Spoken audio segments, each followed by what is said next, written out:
Hello दोस्तों, कैसे हैं आप सब। उम्मीद करते हैं आप लोग बढ़िया ही होंगे। मैं हूं तौफीक रजा और आप देख रहे हैं आपका अपना चैनल टी रजा ब्लॉग। यहाँ हर दिन मिलता है नया सफ़र, नई बातें और असली ज़िंदगी का झलक। तो चलिए दोस्तों, बिना देर किए शुरू करते हैं आज का धमाकेदार ब्लॉग। अगर वीडियो पसंद आए तो लाइक, शेयर और चैनल को सब्सक्राइब करना मत भूलिए। चलिए शुरू करते हैं। इस कहानी में जानिए एक छोटे से खरगोश साका की असली दास्तान, जिसने हमारी फैमिली में सिर्फ फिटनेस नहीं बल्कि प्यार, शरारत, साथ का नया मतलब सिखाया। कहते हैं ना, कुछ रिश्ते खून से नहीं दिल से बनते, और हमारे घर में ऐसा ही रिश्ता था। हमारे छोटा सा, मासूम सा, लेकिन दिलों पर राज करने वाला साका। साका को हमारे बीच लेकर आने वाला मेरा बीच वाला भाई, उसे तो जैसे पहली नजर में प्यार हो गया उस छोटे से मुलायम से खरगोश। और सच कहो, घर में साका आया नहीं, घर का एक हिस्सा बनकर घुसा। साका को नहलाना, उसे गोद में उठाना, उससे बातें करना, ये सब हमारे भाई का रोज का रूटीन बन गया था।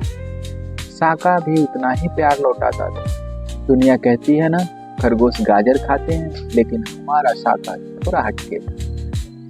उसे गाजर से नफरत थी। गाजर सामने रखो तो ऐसे मुंह घुमा लेता था जैसे किसी ने उसका अपमान कर दिया।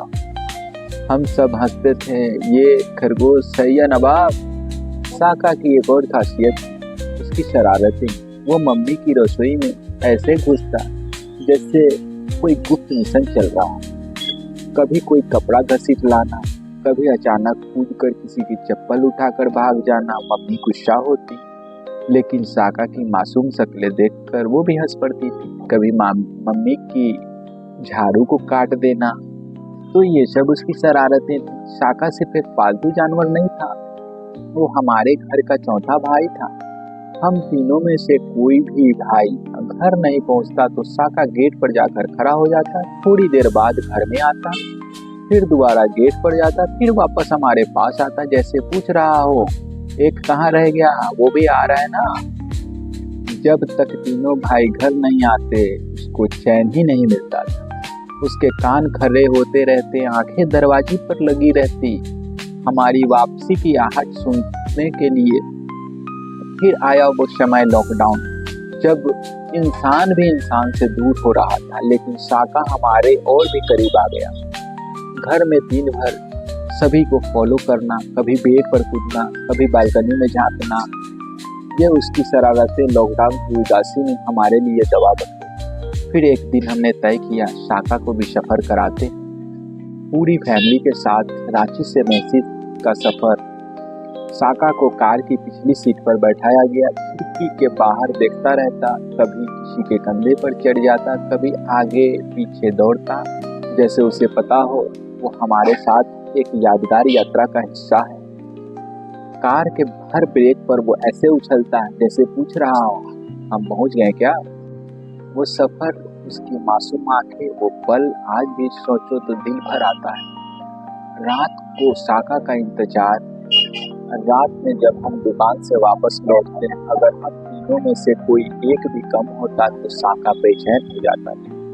गेट तक जाकर झांकना, कभी सीढ़ियों तक आना, कभी दोबारा कमरे में आकर देखना जैसे गिनती कर रहा हूं, दोनों भाई आ गए, तीसरा कहाँ रह गया।